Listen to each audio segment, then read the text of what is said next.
Blythe Brumleve joins us. Of course, the owner of Digital Dispatch. We're going to talk a little bit about your marketing and how you can plan for certain events. And unfortunately, there are certain events you don't necessarily want to plan for. Say, for instance, if your back's against the wall, business is not necessarily going well, and you don't want to seem desperate. But Blythe, that's the topic that we got here. How do you get your word out when basically sales are necessary to keep your business afloat? Do you want to push the envelope and be urgent, or do you kind of just hopefully that if you just stay the course, things are going to go okay? So I kind of think about this in two different ways. So if you're facing very public issues, public things that are going on, we sort of saw that earlier in the year when Yellow was, fighting with their union in order to, negotiate a deal. They were dealing with a very public situation.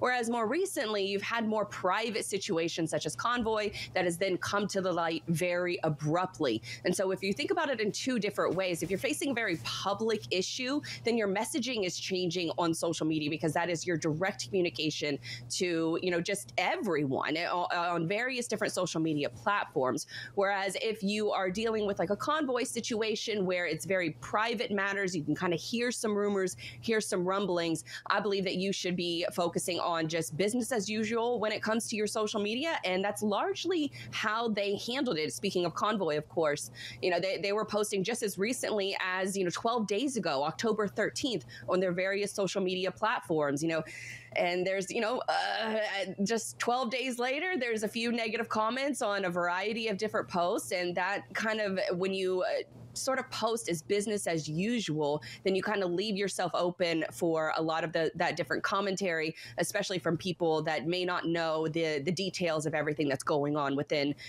a private situation that's turned public. And Blythe, when you're keeping on that same page of the private side and it's more, not known to the public, are there any messaging or any kind of getting on the same alignment internally as a company that needs to be had before putting out any media or any social media posts? Because I can imagine if, you're going on business as usual, but if someone internally understands that, hey, there's something going on here, and I think I'm going to have an outlet of my own to kind of expose what's happening, even though that crisis may be averted, is there any type of messaging that should happen internally when in these situations? So I'm a big believer that you should be using these situations that we've seen play out with Slink, with Convoy, and also with Yellow. A lot of these situations, you need to be thinking about those plans and thinking about what you're going to be doing on a proactive basis instead of a reactive basis. And so think about it from the lens of, okay, who has access to all of our social media accounts? Is there somebody internally? Is it an outsourced agency? Who can we trust in order to deliver a message like that and communicate that message effectively? A lot of times a social media marketer is the last person to find out when issues arise, and so they're posting as normal. And so my advice to businesses, and especially leadership, if you have anything kind of going on behind the scenes that could bubble to the surface in the very near future, you need to be thinking about your social media accounts, because that's your communication lens to the rest of the world. So you need to be thinking about it in a proactive base. So little things like setting up all of your social media accounts so you have like a group distribution email. So not just one person has access to all of your social media accounts. Instead, you have a group distribution email where a bunch of people, ideally somebody from leadership, a couple different people from leadership, the social media marketer that's internal, and then also maybe an outsourced agency that also has access to that account as well, meaning that if something is to happen badly, then somebody within the leadership has access to those accounts, can change user access, things like that. Because what the worst thing you want that might happen is that an employee goes rogue, not just on their personal accounts, but also with your business accounts. They could hold your company hostage. They could refuse to give back your social media profiles. And there's really nothing you can do in the short term in order to gain access to those accounts back. So thinking about it, planning just in case if things were to sort of hit the fan, think about it from the lens of, okay, we want to be proactive, set up these little barriers, and then when something does happen, maybe if an employee goes rogue and, posts something that's, highly offensive, or, a political commentary that they didn't do a whole lot of research. It's probably happened a bunch over the last couple of weeks. And so thinking about it from that lens, you want to have both a company response and then a personal employee response. So, Blythe, staying on that proactive point there, let's say, for instance, that, like, I'm assuming most businesses, certainly in the transportation industry, you're doing okay, you're kind of getting through, you're maybe not hit up against the wall at this point. Then something happens. Maybe it's a government law that was passed, or something from another company or a partner or something like that, where you know this is bad news that is coming, that is going to hit you in a negative way. How proactive do you want to be when you see the wave coming, the tsunami coming, if you will, as opposed to obviously being reactive, which can, of course, can be detrimental?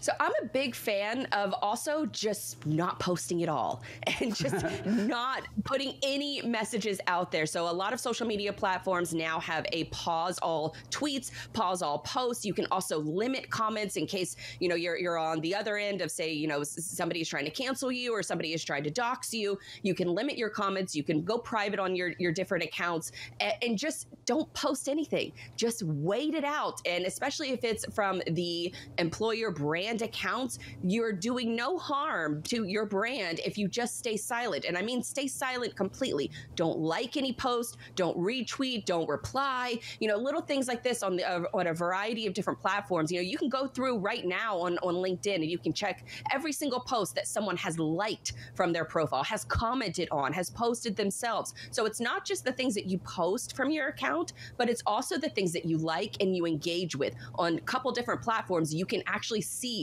the history of that. And so I went through a couple different accounts, you know, in preparation for this show. And so going through, you know, Convoy's accounts, they were very active until October 13th. Whereas on the Slink situation, they stopped all posting as of a couple months ago. None of their executive team has posted in the last 3 weeks. And so you have a situation where you probably, the Slink team probably knew what was going on behind the scenes and just chose to go radio silent. So I'm a big fan of going radio silent when you think things are going to kind of bubble to the surface very soon, because it gives you the opportunity to not say anything dumb, but then two, be able to come back, because people still love, even though it's a, you know, it could be a crazy story, it could be, you know, negatively impacting a lot of people. We still kind of root for companies and people to succeed. We root for the comeback story, just speaking in generalities, of course. But so be that comeback story. And there's a really great follow on TikTok. She's a PR expert, and she calls it,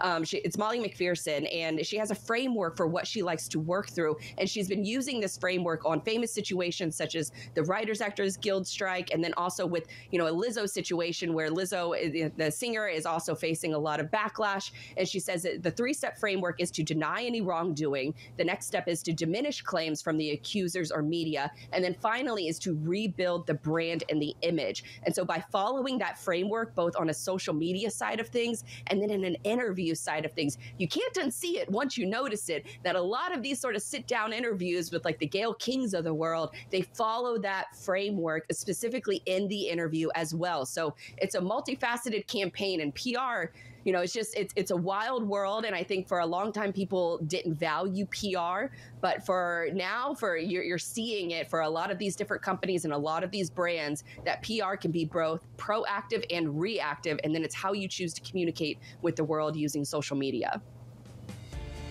Good stuff there, Blythe. I mean, just really good advice, and interesting, surprising to see that that maybe putting out the "we're fighting" post maybe not necessarily be the best idea in the first place. Blythe, thanks so much for joining us. Where can people go to get more of your content?